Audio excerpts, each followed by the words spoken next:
Rin had just saved a village and was immediately slapped with a bounty by 3 kingdoms. One cult wants to worship him, another wants to roast him as a sacrifice, and a goat has chased him for 3 days straight. The ether fire inside him grows stronger, but so does the mysterious voice whispering, "Awaken the core." Neva returns with a talking crystal named Vex. Rin sighs. "Peace, nice dream." Neva rolls her eyes, her voice filled with excitement as she explains Vex's abilities, claiming it can unlock ancient powers. Rin listens, torn between doubt and hope, feeling the pressure of the unfolding destiny. The forest echoes with distant howls, reminding them that danger lurks nearby, and as night falls, they must decide whether to trust in this strange crystal or forge their own path. Episode 2, The Crystal Talks Too Much. Vex, the talking crystal, not only talks too much but knows Rin's past. You are the last ember, last bearer of prime ether. Rin has no idea what that means, but it sounds cool. Neva suspects Vex is hiding something. Suddenly, 3 bounty hunters arrive with weapons designed to trap ether. Instinct kicks in. Ryan unleashes his fire, but it's blue. Vex stares in silence. You just touched Tier 2. Rin feels an unexpected surge of power coursing through him as if the flames are a part of him. The bounty hunters exchange nervous glances, realizing this isn't an ordinary foe. Neva shouts for Rin to focus, urging him to harness the power he never knew he had. Vex, still shimmering, whispers cryptically about ancient secrets hidden within Rin's bloodline. Just then, one of the bounty hunters lunges forward and the battle begins. After an intense battle, Rin feels shaken to his core, haunted by the question of why the fire turned blue. That night, a dream reveals a woman with fiery red hair, warning him, "Don't let the fire consume you."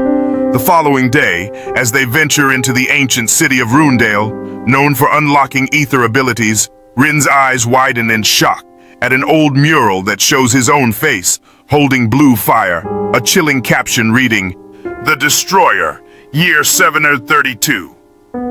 Confusion looms as Rin realizes he was born in 739. What could this possibly mean? With disbelief etched on his face, Rin stands before the mural surrounded by villagers who murmur anxiously about the prophecy that seems to link him to a dark past. Determined to unravel the mystery, Rin and his friends venture into a nearby ancient library, filled with dusty tomes and scrolls, desperately seeking answers about the blue fire and the identity of the figure that bears his likeness. Being chased through the ruins wasn't in Rin's weekend plans, but when a crumbling wall revealed a sealed door that only opened with his blood, well, that's new. Vex muttered something about genetic resonance, but Rin was too busy stepping into a chamber glowing with molten runes. And there it was. A throne, not empty. A flickering figure already sat there cloaked in embers. "Finally," it said, "the flame bearer returns." Rin took one step back. The door slammed shut. Great. Just great. Trapped in a glowing room with a fire ghost and a suspicious chair. Did someone say destiny? Because Rin would like a refund. Rin felt his heart race as he stared at the fiery specter, uncertainty clawing at him. "What do you want from me?" he asked, trying to mask the tremor in his voice. The figure leaned forward, its ember-like features flickering ominously. "You carry the blood of the flame bearer," it replied, voice echoing through the chamber. "And your destiny is intertwined with the flames." Ryan swallowed hard, the weight of those words sinking in. He could already feel the heat radiating from the throne, drawing him closer despite the fear bubbling inside. "I didn't sign up for this," he murmured, glancing back at the sealed door, now a distant memory. In this gripping episode, Rin confronts a shocking vision of his father on the throne, uttering the haunting phrase, "Fire is not tamed," stirring deep-seated emotions and fragmented memories within him. With danger closing in, Rin harnesses his unstable power, igniting the very walls around him as he fights for freedom, fueled by the lingering shadows of his father's broken memory. As Rin gazes into the aftermath of his fiery battle, he grapples with lingering doubts about his father's past, the echoes of family and power intertwining in a tumultuous struggle within him. Faced with an enigmatic stranger offering knowledge about his father's hidden past, Rin must choose whether to embrace the truth or retreat into the safety of ignorance, deepening the conflict within. In the depths of an age-old library, Rin stumbles upon secrets etched in ink, illuminating the dark and dangerous legacy of fire magic intertwined with his family's history. Rin has become the #1 target, drawing the attention of rogue hunters who seek to exploit his unique abilities. One encounter leads to chaos as they discover that touching him ignites an inferno. You do not awaken fire, you are the fire. The hunters gather, whispering plans in the dim light of the fire, knowing that capturing Rin is their ultimate objective. Meanwhile, Rin stands resolute, flames dancing at his fingertips, ready to defend himself against those who seek to challenge him. As the confrontation escalates, Rin and the hunters engage in a fierce battle, where the air is thick with tension and fire. Explosions light up the night as Rin taps into his fiery power, proving that he is not an easy target. After the explosive clash, the rogue hunters find themselves battered and questioning their strategy, realizing that Rin's abilities are far more formidable than they anticipated. Rin stands tall amidst the chaos, the flames no longer just a weapon, but a symbol of his unyielding spirit. In the heart of a mystical dream realm, a colossal fire dragon calls out to Rin, declaring him the heir. Awaking in his room, Rin discovers that he has been gifted the incredible ability to shape fire itself, a transformation that marks the beginning of his destiny. With each passing moment, Rin learns to harness his powers, staring intently at his reflection as flames flicker around him. In an exhilarating moment, he bursts into the open air, feeling the thrill of his newfound abilities and the weight of his destiny as the chosen one. As Rin surveys the world beneath him, a sense of purpose solidifies within him.